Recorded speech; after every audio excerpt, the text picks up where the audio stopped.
الحمد للہ رب العالمین وصلی اللہ وسلم وبارک علی نبینا محمد وعلی آلہ وصحبہ اجمعین اما بعد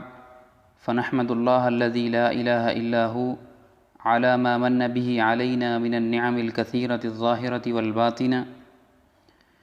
بتوفیق اللہ عز وجل ہم فتنہ قبر پرستی سے تحذیر کے متعلق 40 احادیث پڑھیں گے۔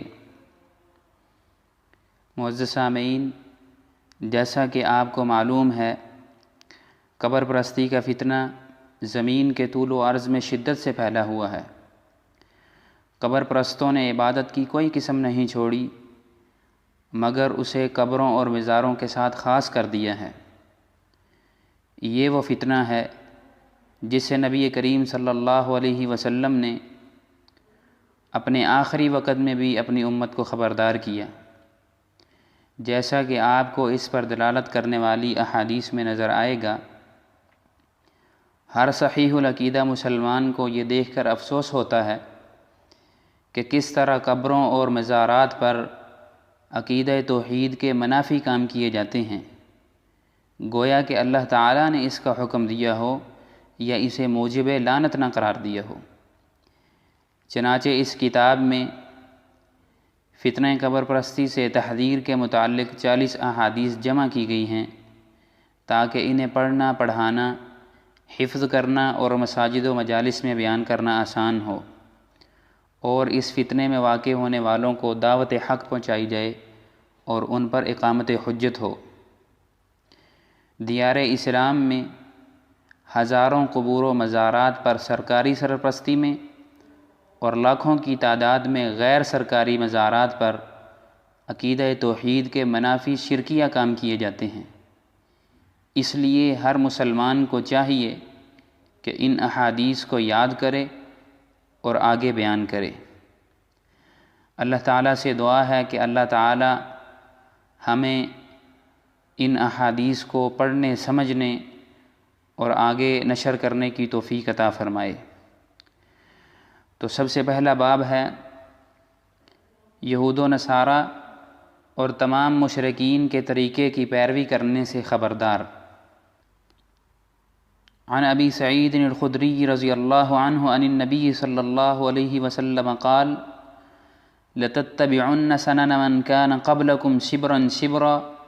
وذراعا بذراع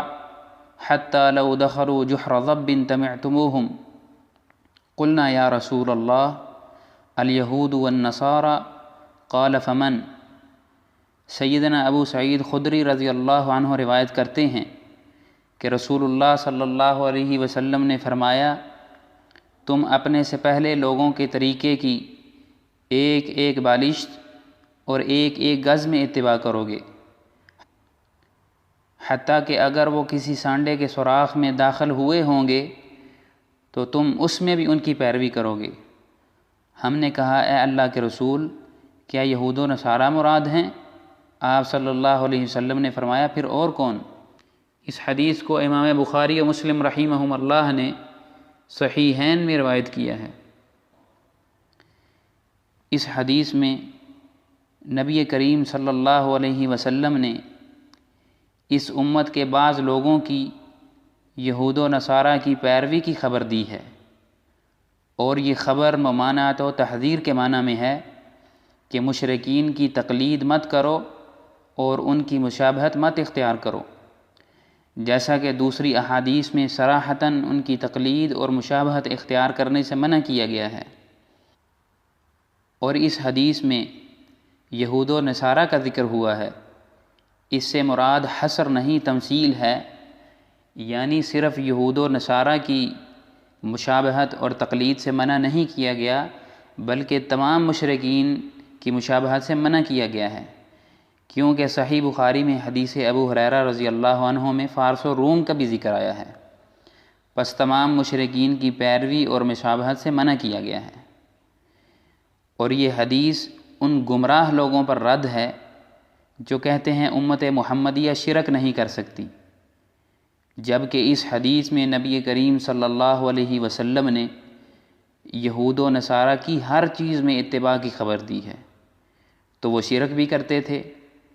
اس لیے اس امت کے بعض لوگ بھی شرک کریں گے،